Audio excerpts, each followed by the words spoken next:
Good afternoon and welcome to today's webinar, Preparing for the Increased Cost of Caregiving.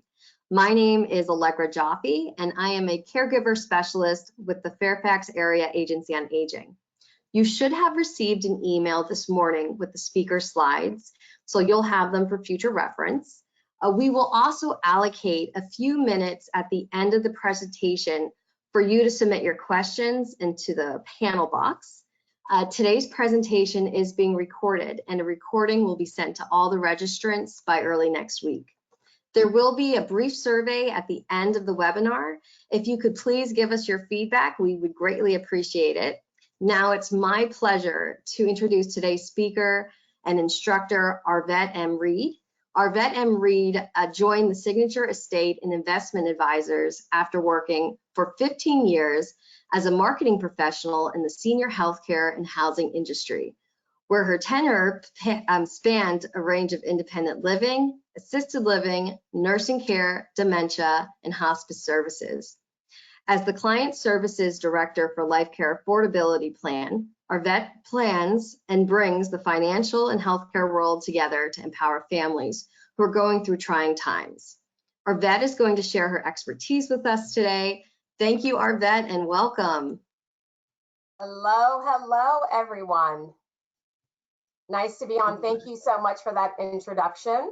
I just want to let everybody know that the slides that you got are summary slides, so you'll see more slides during my presentation than what you would have gotten in the email, but the email gives you the pertinent information, the slides that were really important to remember.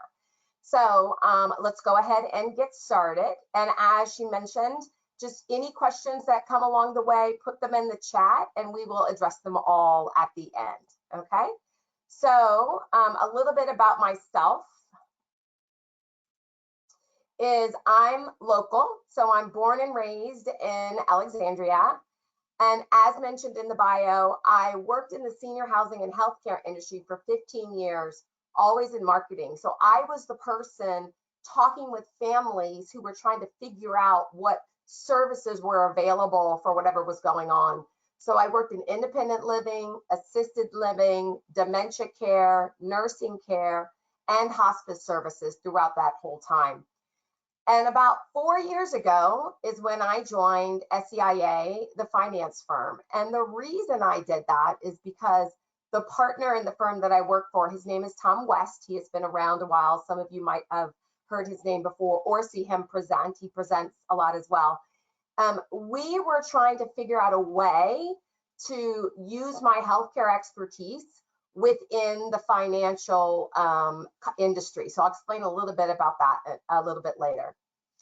But what's to note is 2 months after I joined working for Tom, my mother became ill and we had about an 18-month decline until she passed away. So I am that adult child that had to manage my mother's decline, my father's wellness, as well as my job and my family.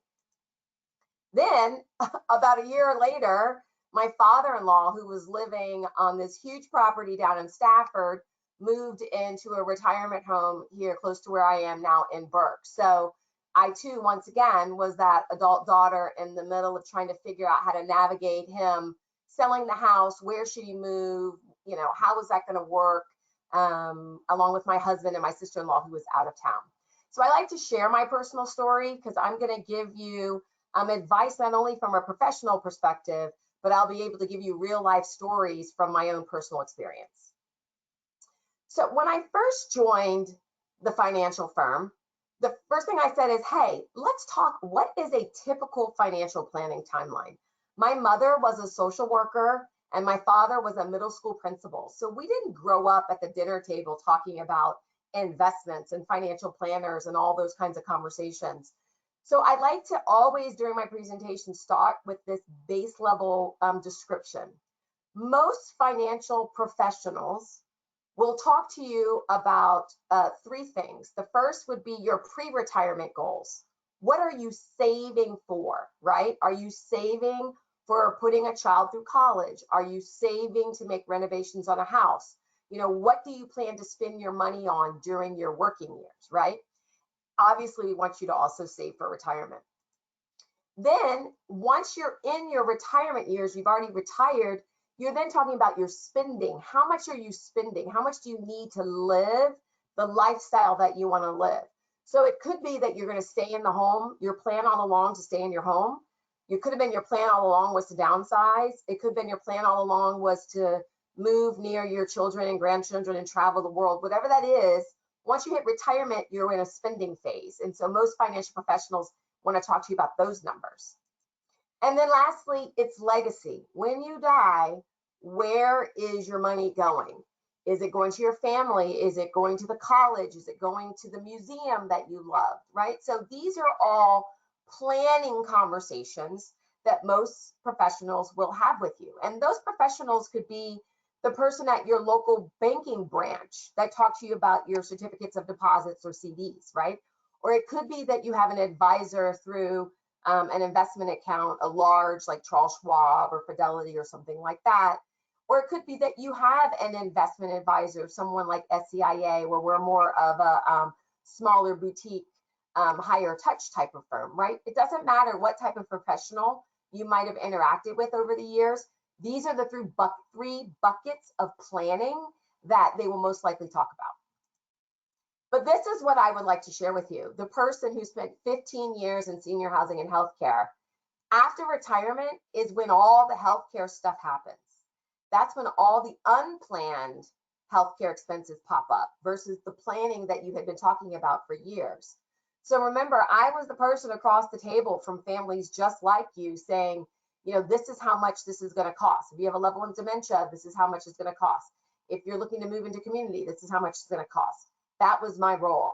So the goal of this presentation is to give you some tips and tricks so that you can better plan for this bucket, this healthcare bucket that we know is coming. So what's happening? I call it 2 tribes and 2 languages. So the financial professionals that I mentioned before, the person at the local bank, the investment advisor, the financial consultant, they don't really understand the senior housing and healthcare business, right? They may have had a family member or a loved one who lived in an assisted living or had home care or had dementia, something like that, but they really don't understand the ins and outs of the business. Secondly, the people that work in senior housing and healthcare, like myself for 15 years, we don't really understand the financial side. That's not what we're trained on. So I would meet with families and I would tell them the cost, like if you would like to move in here, it's going to be $9,000 a month. But I was never able to have an extended conversation with them about the options of how they were going to pay for it. So families really are caught in the middle. This financial professional that you may have known for a very long time, and you're now meeting this new senior housing and healthcare professional that's giving you advice, and they're not necessarily talking the same language. So you're having to try to make decisions and translate between the two. And here's the other thing. Most families assume that once you hit that healthcare stuff happens bucket, that everything's going to be covered by Medicare or insurance. And so me, as the senior housing and healthcare professional for 15 years, I was the one delivering the bad financial news, right? Because that initial planning timeline didn't prepare you for that bucket of unexpected healthcare expenses. So we're going to talk about 5 questions that you need to think about when you're starting to plan for your care or the care of a loved one.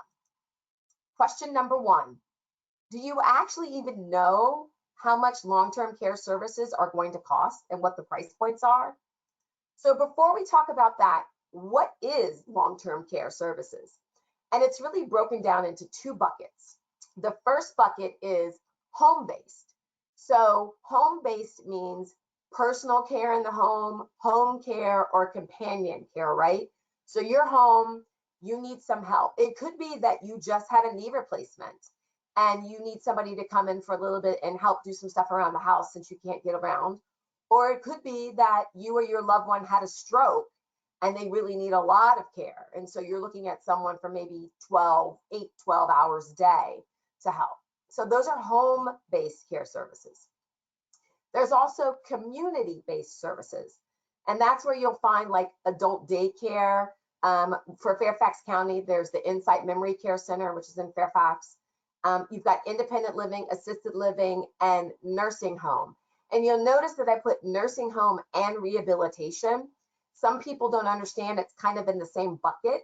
So when there's a nursing home, someone may be living there, like that may be their home, or they may be there temporarily for rehab, right? So nursing home would be the building, and rehab would be the service that you're getting in the building. So I think it's important for us to understand long-term care services falls into these two buckets, home care and community-based care. So what if I really want to stay home, right? This was a survey that was done that was great, that says 91% of people wants to stay in the home. But if you look towards the right where it says 96%, 96% realize it's important to be independent as possible as they get older and they stay in the home. So you want to stay in the home, but stay in the home if you're independent. If you're not independent, then we need to talk about what kind of services you need to put around you so that you can stay safely in the home. So success factors for intentional aging in place. When people say they want to stay at home, you usually will hear people in the industry refer to that as aging in place. I like to add the word intentional, because if you choose to age in place and you want to stay home, you need to be proactive about setting up your environment so that you are safe and you can do so. So number one, favorable floor plan, right?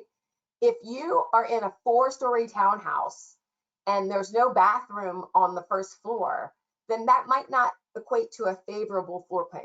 There are people that have 2-story homes, but the first floor, they have a bathroom. It might only be a half bath, but they also have a living room or a family room that can turn into a bedroom if needed, in the kitchen. So my mother was very fortunate in that my parents had renovated the bathroom on the first floor. So when she became ill, she was able to successfully live on the first floor, right? The other thing about intentional aging in place is you have to balance both physical, psychological, and social as well. So physically, you have to be able to age in place at home, but you also have to make sure that you're interacting with people and you're feeding your brain and not living in isolation, because that's what tends to happen is people tend to get older, they can't move around as much, and they're not prepared to interact with they haven't proactively prepared to interact with other people outside the home. So they become very isolated, which is not healthy. So being part of a social network is important, even if it's via Zoom in the day and the age of the pandemic, right? So many people have gone to online interaction, that's fine. So a social network doesn't mean that you have to go out all the time and have lunch with your friends. It could be that you have a scheduled weekly phone call with your adult children, or you have a group of friends that you get together on a Zoom once a month. Whatever it is that is social to you, a book club, whatever, just make sure you have a plan to remain social. Having local family support. Now remember, in this day and age, not everybody stays local to where they grow up. So family is in quotations because it could be a church family, it could be your neighbors. You might be located in a community that has some kind of village, right? I know there's like the Fairfax village, Fairfax village, I think it's called. So that is a perfect opportunity to say, yeah, my children or my siblings may live far away, but I do have local support. And that's important because if you are home and you can't get out and you need something, or there's emergency, you need to call somebody to come over, you've got those people that you can access locally that can get to you quickly. And also when you're talking about connecting to the outside world, what is your plan for transportation? If you are driving now, and at some point you're not going to be able to drive, what is your plan? Are you going to use FastTran? Are you going to use Uber? Do you have someone that is willing to take you to and from doctor's appointments? You have to think that through. And then access to technology goes back to Zoom, for example. Do you have an iPad? Do you have a computer? Do you have a way to do some kind of visual with someone so that you can maybe do doctor's appointments via Zoom versus in person? I also want to bring up some of the hidden costs of aging in place. So remember, the question one was, how much do long-term care services cost, right? So I've been building up to explaining what that is. So some of the hidden costs when you plan to age in place: home accessibility renovations. Remember, I mentioned my parents renovated their first floor bathroom to make it a walk-in shower so that it was safe for my mother to age in place. And thankfully they did that before she got sick, right? Because you want to make sure you have access to that. Also with steps, some people talk about ramps, right? So ramps require in a lot of cases county permits. So you might just want to do some investigation to understand what that means to have a home that's accessible. Home maintenance services. As you get older and you can't do as much stuff around the house, who's helping you change the light bulbs? Do you have a service that's coming in and checking the heating unit and the air conditioning and the water tank and all of those house maintenance things that you may be doing or your spouse may have done? Somebody needs to help you maintain the home. So make sure that you've incorporated that into your plan. Home generator. Most of us think about a home generator as backup for electricity going out during a snowstorm or a hurricane. But we encourage all of our clients who want to age in place to just get the home generator now, because then you get to benefit if power goes out from a hurricane or a snowstorm. But the home generator really is what if you're on oxygen? You need that home generator to keep your oxygen going. So we advise everyone to just go ahead and get it now and get the benefit of it. Care management services and visiting physicians are two things that most people don't necessarily think about. So care management, I call them kind of the consultants of the industry. They're also called aging life care professionals. If you want to write that down, aging life care professionals. You can Google it, you'll find them. There are a lot of certified aging life care professionals here that operate and see clients in Fairfax County. So if you, for example, have a lot of children and they, all have a say in what's going on, or you don't have anybody that lives close by, or you're a solo ager, never been married, no children, care management services is a great thing for you to consider so that you have somebody that's your advocate. So if you're going to age in place, you still need kind of that emergency contact. The other thing is visiting physicians. The older you get, and if you want to age in place, getting to the doctor's appointment just becomes more and more difficult. And so there are a lot of physicians that specialize in geriatrics, right, that have visiting practices that will come to your house. So the last two things are things I just encourage you to start researching if you plan on aging in place in your home. All right, so numbers. Here is your first C at numbers. Aging in place with home care. Home care is not covered by insurance. Remember I told you we sometimes have to deliver that news? And home care services can range in costs. So you could have home care come in for 4 hours a day. Remember we did the post knee surgery example, and maybe you want somebody to come in and just help you do your laundry or do some meal preparation, and you just need somebody 4 hours a day maybe. So you might be paying an average of $28 an hour for that person. But back to the example of a stroke, if you need somebody 12 hours a day, or if you actually need someone to live with you or be around the clock, that can cost upwards of $200,000 a year, depending on where you live and what services you need. So I like to share this slide with people because the idea of aging in place, and I'm going to bring care in, people don't realize that there is a huge range of costs and potential need when you're trying to do this. Okay, so how do you decide it's the right time to move? So we talked about aging in place. Now let's talk about, well, what if I can't age in place? When do you move? Question is, do you move before the event happens? So go back to that timeline. You're now retired. You're doing well. You're participating in your clubs. You're traveling. You're very active. You're walking every day. Nothing's happening. You don't have any major diagnosis. You have a couple creaks here and there, whatever. Maybe you're on a high blood pressure medicine, but nothing major. Do you move before something happens? Or are you the person where you've already had a scare? Have you had a heart attack? Have you had a stroke? And maybe you're still home and you're still fairly independent, but it was enough to make you think, should I stay home, right? And also, what if you're a couple, right? And maybe you're both healthy, and then one person has something happen. So now you're like, okay, well, one of us had something happen. What does that mean, right? So this idea of When do I move? It's very, very difficult to get an answer. You know why? Because these are the questions you're never going to have the answer to. You're never going to know how long someone's going to live, and you're never going to know how much help they're going to need.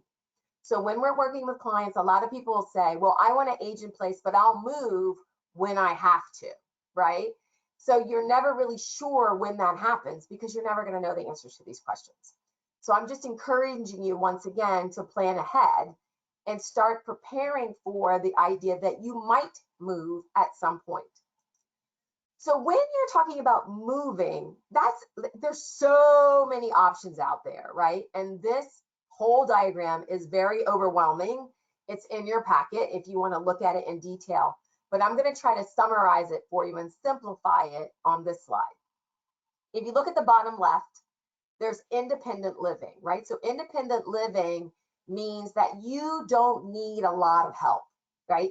It's like you're living at home and you could move to a condo, or you can move to an independent living. You're still cooking all your meals, you're still driving, you can still do everything yourself. As you move to the right and up, you'll see assisted living and memory care, right?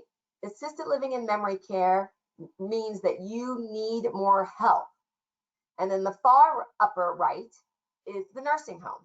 So what this is telling us is as you move up this from independent to assisted to nursing, the word that they use in the industry is called acuity.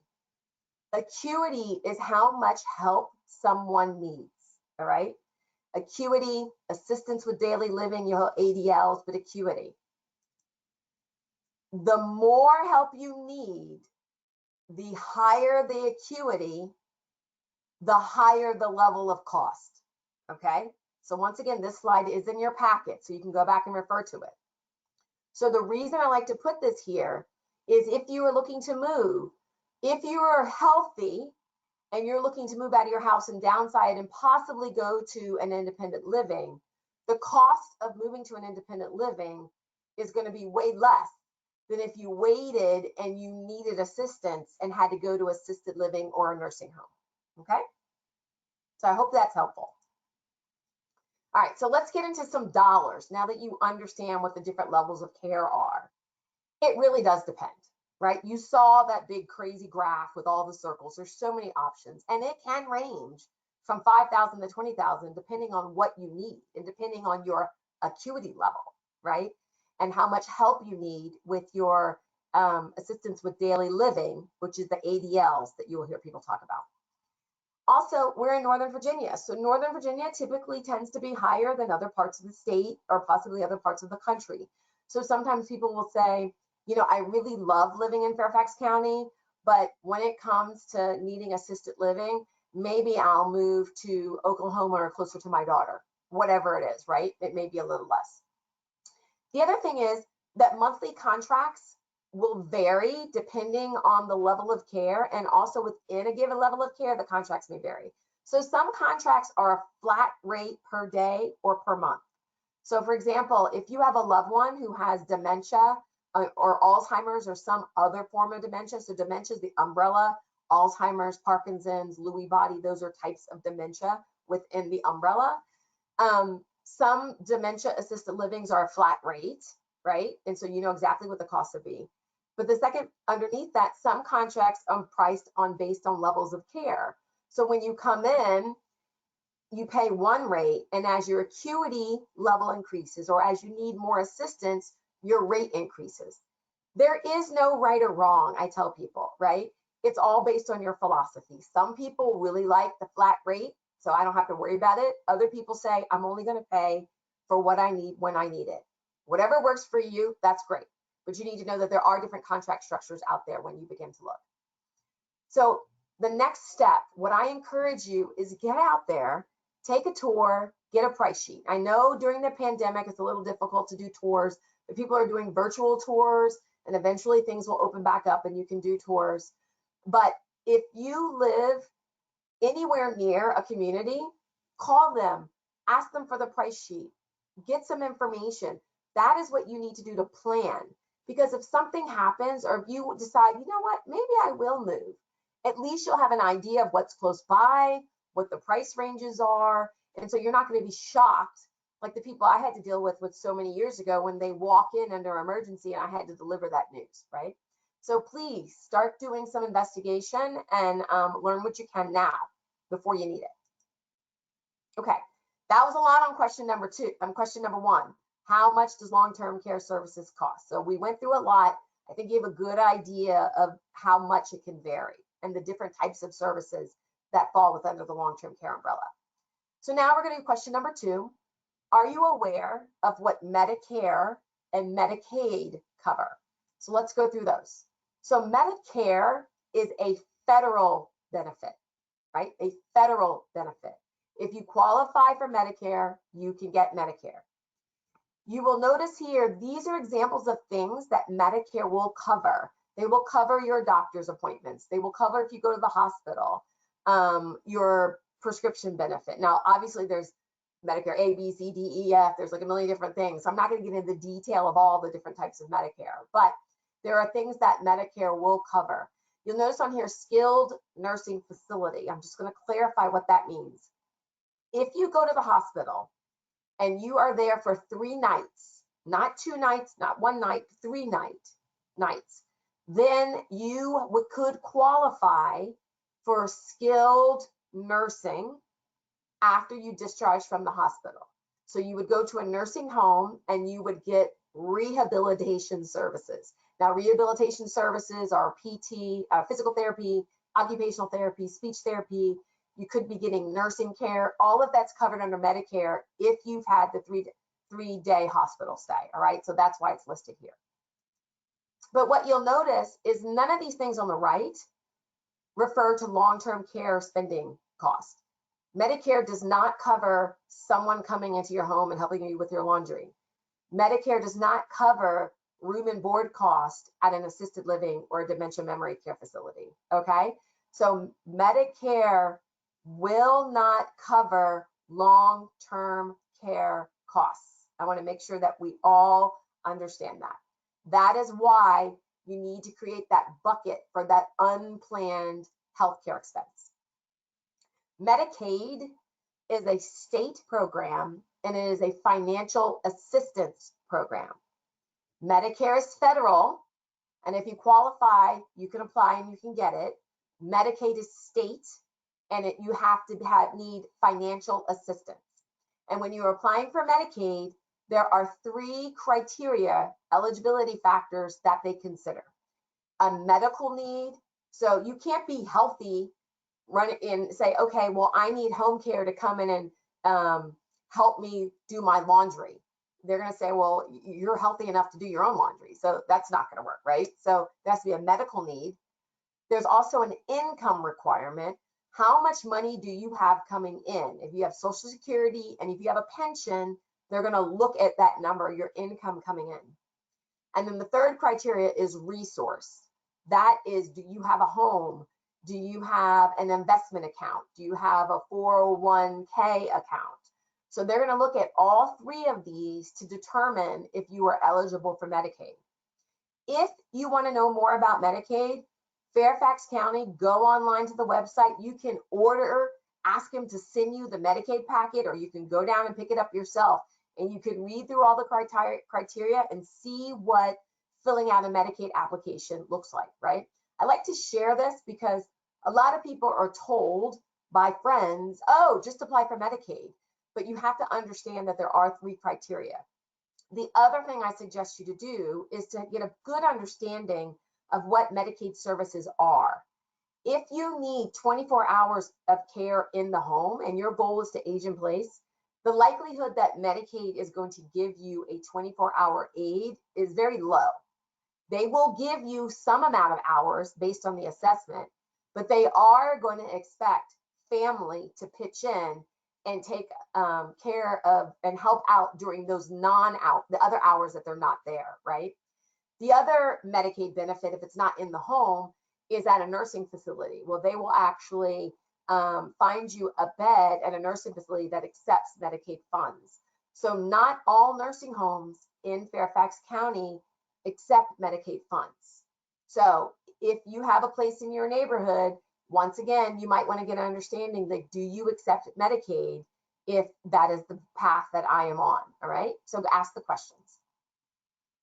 I also want to make it very clear that here in Virginia, in Northern Virginia, Medicaid is not usually an option for assisted living. Medicaid is usually used for home care services or nursing home services, not assisted living. So back to that, the 3-pillar, your medical need, if you are assessed and you need an assisted living level of care, not a nursing home, then your Medicaid options for assisted living in Northern Virginia are very limited. So you would have to go to that bucket that I'm telling you to put together for healthcare expenses to pay for assisted living. Okay, question number 3. Do you have a plan to pay for the outcome you are most hopeful for? And the key word is most hopeful. When the healthcare stuff happens, right? You get a new diagnosis, you have a fall, you have some kind of health scare. Circumstances have changed. So it's now time to say, based on what's going on with me right now, what am I most hopeful for? So prior to having a stroke, I was most hopeful to stay home, age in place, right?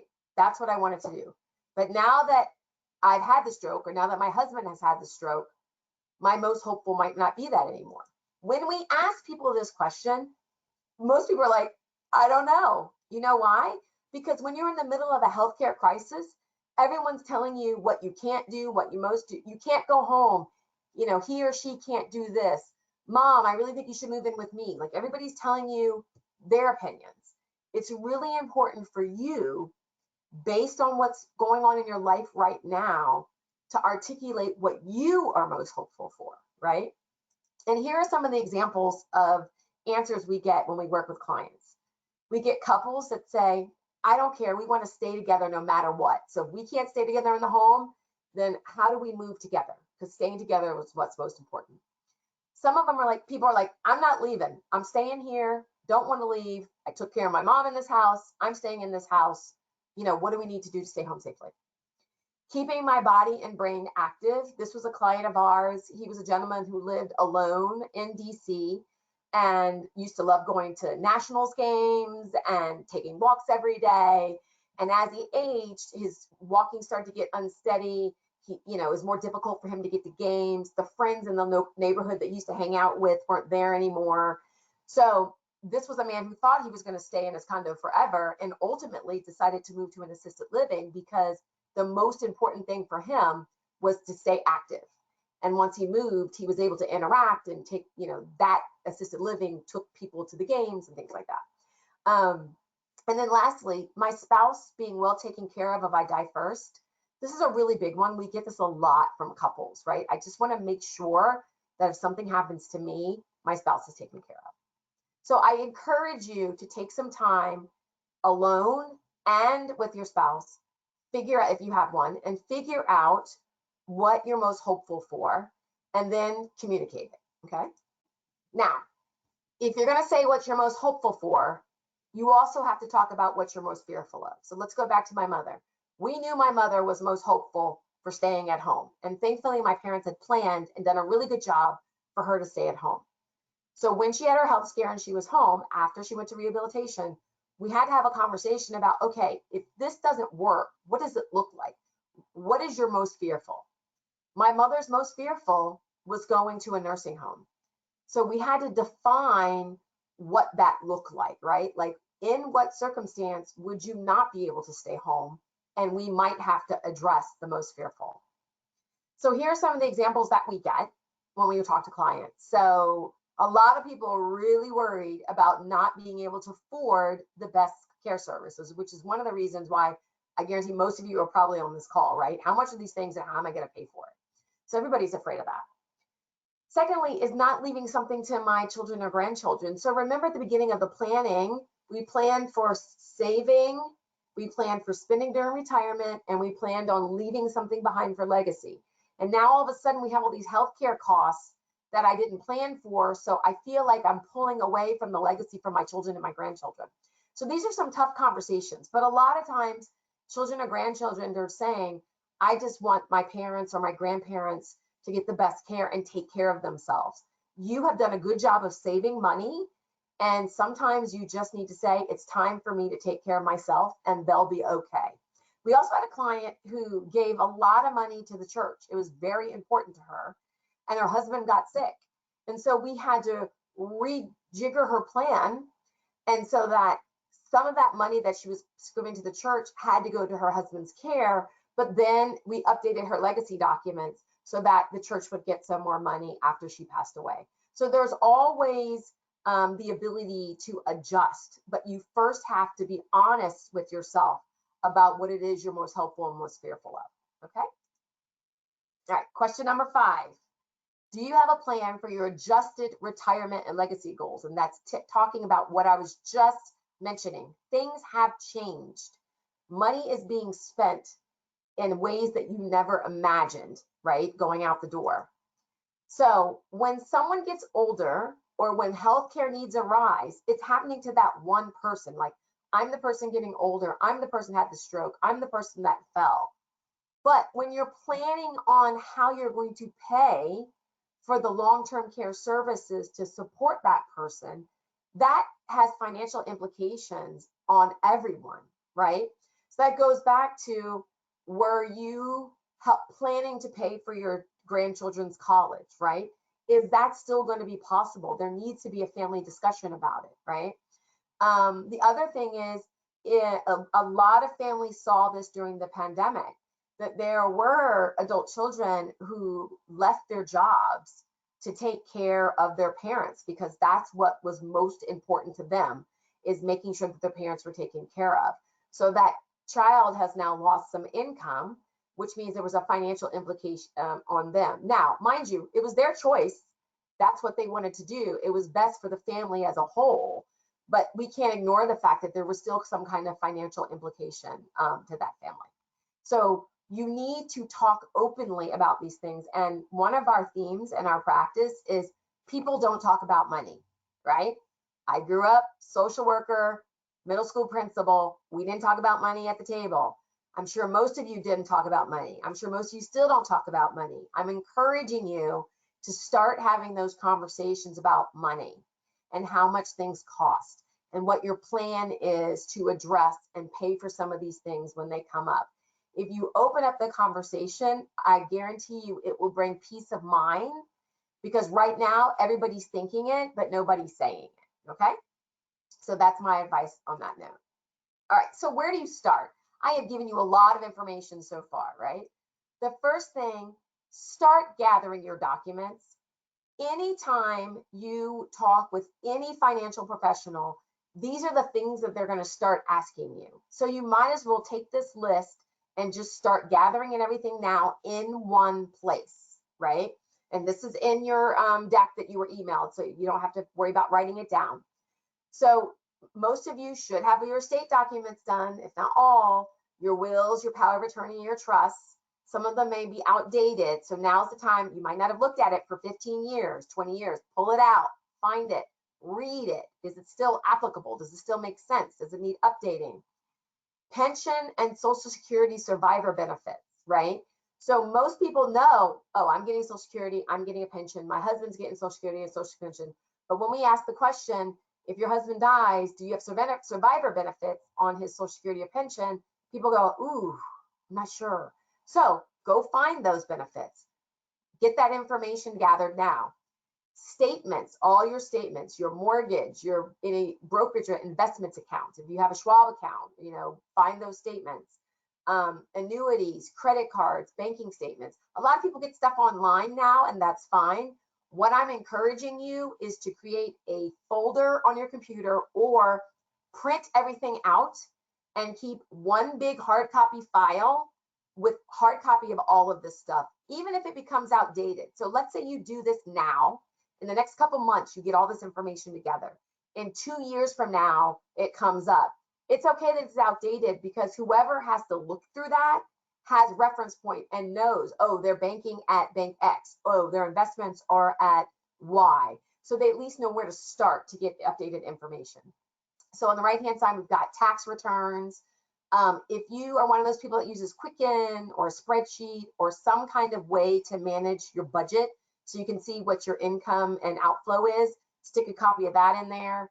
Long-term care insurance contracts. I know some people have them and a lot of people don't, but pull that out, stick it in there, read it so that you understand what your benefit is. If you haven't contacted the long-term care insurance policy holder, you can call them and ask for an updated benefit summary. So you might have gotten the plan years ago. So just ask them for an updated benefit summary. It's not, you're not asking them to activate it, but they'll tell you what your daily rate is as of today, right? So your daily rate 5 years ago might have been $120, but maybe your daily rate as of today in 2021 might be $250, right? So you can get that updated. Life insurance contracts, pull those out, read them. Sometimes there's a long-term care rider in there, so that if you have to pay for long-term care expenses, sometimes there's a way to pull money out of the life insurance contract. And if you do have current cost of care, put that in there, your prescriptions cost. Remember I mentioned Medicare earlier. If you have Medicare, you should also have a supplemental insurance policy. So remember that supplemental insurance policy. Some people have TRICARE, some people have Blue Cross, some people have Aetna, whatever it is, AARP.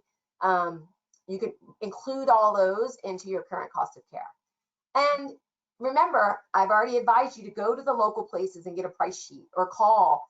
Throw that in this pile, because if there's an emergency and you have to move or your spouse has to move and you've already vetted that place, like, okay, it's down the road, I felt okay. If I get an emergency, you already know essentially what you're looking at, right? So here's your assignment. Gather these documents and get them all together in one place and get organized. Step 2, assemble a well-balanced team, right? And you will notice this is a 3-legged stool. A well-balanced team is not only legal, the person that did your legal documents, or if you need them updated, who's going to help you now. And if someone needs to help you now, you need to go to an elder law attorney. So when you do your estate documents, like when my husband and I did our estate documents when our children were little, those documents are different than you are 80 years old, right? And planning for what you need right now in your legacy. So elder law attorney, that's the space you want to be in when you're talking about post-retirement years, right? And healthcare stuff happens. So legally, you need to get your documents in order. Financially, you need to have a financial professional in your life. And medical, you cannot make a plan if it doesn't include what's going on with you healthcare wise. Do you have a diagnosis? Do you plan on staying at home? What are the costs to stay at home? Do you plan on moving? What are the estimated costs to move? So a good plan includes legal, financial, and medical and or housing all in this. Now, you don't have to go hire a professional. You could use resources with Fairfax County, right? Fairfax County actually has case management. Remember I mentioned case management earlier? They have case management services through the county. That might be where you get your medical professional, right? You could have a son who works in the financial industry who might be the person that can help you make sure your finances are in order. Or you might have someone at the church who volunteers to help with legal documents. So you can hire somebody or you can find somebody. It doesn't matter, but you have to have all three in order to have a stable plan. And once you make the plan, it has to be written down. It can't be in your head, right? Document it. Document your hopes and fears. Tell them what you want. Share it with your loved ones. I'm an adult daughter. When my mom got sick, I had a lot of opinions, right? So talking with my mom, my dad, my brother, my aunt, who is also, my mom and my aunt are very close. As a family, we all knew exactly what was important to my mom and what options we had on the table if A, B, and C. So it has to be shared and everybody's got to understand what you're talking about, right? Okay, so I am done. And as you can see here, talking to me is free. I don't charge by the hour. So if you have any questions after we finish today, just give me a ring, go to our website, either way, and we can chit chat. Thank you, Arvette. And we do have some questions that came in. And at this time, any last minute questions, please put them in the Q&A box in your panel. the question came in with a statement as well. As you're aware, family caregivers can span across the generations. Yes. And in more recent years, there's a rapid increase in younger generations between 20 and 40s caring for their parents while they work, raise their own families, pay their mortgages, childcare, student loans. What are the recommendations in terms of planning for the future? Which I think you mentioned a lot of this, but specifically, I guess, for the sandwich caregiver is what that's they're me, asking. sandwich generation, you know, parents, in-laws, married, kids, full-time job. So what I like to say is you cannot get a loan for retirement, right? So if you are in your pre-retirement years, I know you're thinking about putting your kids through college. I know you were also thinking about doing something with your home. You need to create what I call the healthcare emergency bucket, right? That's different than what your retirement plans are. Because put that money away knowing that sometime post-retirement, you may have, or your husband or spouse or partner or wife may have a healthcare need, and you've got that extra money. So now's the time to start setting that aside. Unfortunately, in the financial industry, putting aside for future healthcare needs usually equates to buying long-term care insurance or buying an annuity. That's not what we're talking about here. You don't need to do that. You just need to create your own separate bucket. If you can get access to a long-term care insurance policy through your employer that's affordable, that it would be a very good idea and something that you should look into. But they're not everywhere like they were about 20 years ago. So I hope that's helpful. Thank you. Thank you. Another question we had is it absolutely necessary for everyone to have a financial advisor? Right. So I think this is a great question. Yes, you need a financial professional in your life. And once again, that could be somebody that's on a volunteer basis. There's a lot of organizations that do financial advice through like a nonprofit. Just like you go to a physician, you go to a cardiologist if you have a heart problem, you go to an orthopedic if you have a knee problem, right? When it comes to finances, you need someone from professional lens to look at your overall financial picture and give you advice. And when we're talking about your overall financial picture, I'm not just talking about your investments. I'm not just talking about your stocks, your bonds. We're also talking about mortgage. We're talking about understanding what your income, what your expenses are, like a full financial plan picture, not just investments and stocks and portfolios. Thank you. Another question that came in, my parents are evaluating options of moving to assisted living. Yep. They estimate that their savings and assets would be about 2 to 3 years. They often ask what happens when their assets run out. Do assisted living facilities request that they move out at that point? What other options would be available? Okay, so the first thing I like to advise people is figuring out how to pay for long-term care services is not a linear equation, right? So you can't simply take an Excel spreadsheet or a calculator and calculate it out. It's actually way more complicated than that. So if you have investments, or let's say someone moves to an assisted living and they have a home and they sell the home, part of the conversation is what do you do with the money from the home? Do you invest it? How do you invest it? So that means it's not like a linear, right? It could be multivariable. That, just want to put that out there first, number one. Number two, assisted livings, they do have what's called auxiliary grant beds that you can ask, not easy to come by, but they do not take Medicaid. Most assisted livings in Northern Virginia, I'm going to say that most assisted livings in Northern Virginia do not take Medicaid. So that if you run out of funds, the assisted living is, you have to pay them somehow. So that's where the auxiliary grant beds come into play. Difficult to find. If you have any more questions about that, you can talk to me. You can also call the Fairfax County Case Management team. They might be able to walk you through that as well. There's a lot of resources here locally to help with that. Perfect. Another question that came in, Arvette, is what age should you start a will? When should the will be started? Right. So that's a great question. I have a child that's about to turn 18, and we're going to have him do a medical directive, right? So legal documents really start young.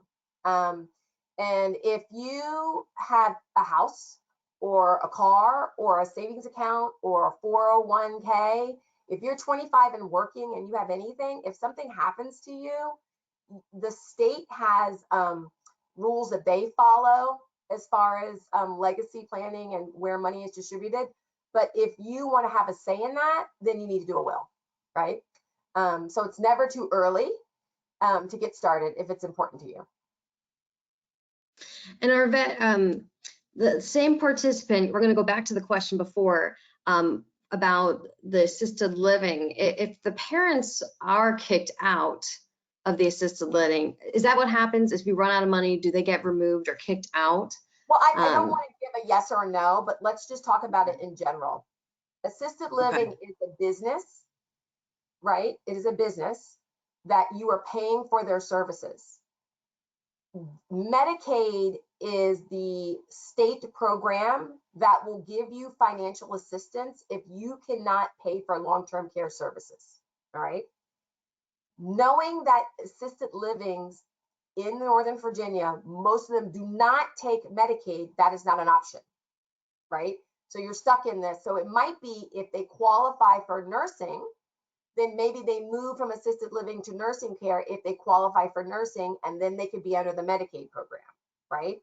It could be that if they have a steady income, so if you have your Social Security that's coming in that's not going to stop, you have pension that's coming in that's not going to stop. So it could be that the assisted living would look at that and say, well, maybe they could qualify for an auxiliary grant bed. You know, there's too many if, ands, or but to really answer that specific question.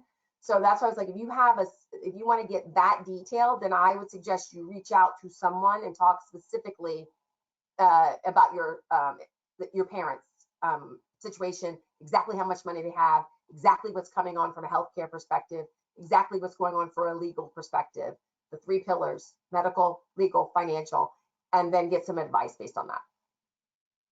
Is there, Arvette, a typical, when somebody does, let's say that does happen though, and they are asked to leave the assisted living, is there any setup for, you know, where they go? Or is that, I guess it's just case by case, you know, what do you do after that happens, right? And, you know, I hear some assisted livings also have nonprofits connected to them so that if they run out of money, the charity takes care of that. Is that something you're familiar with too, or?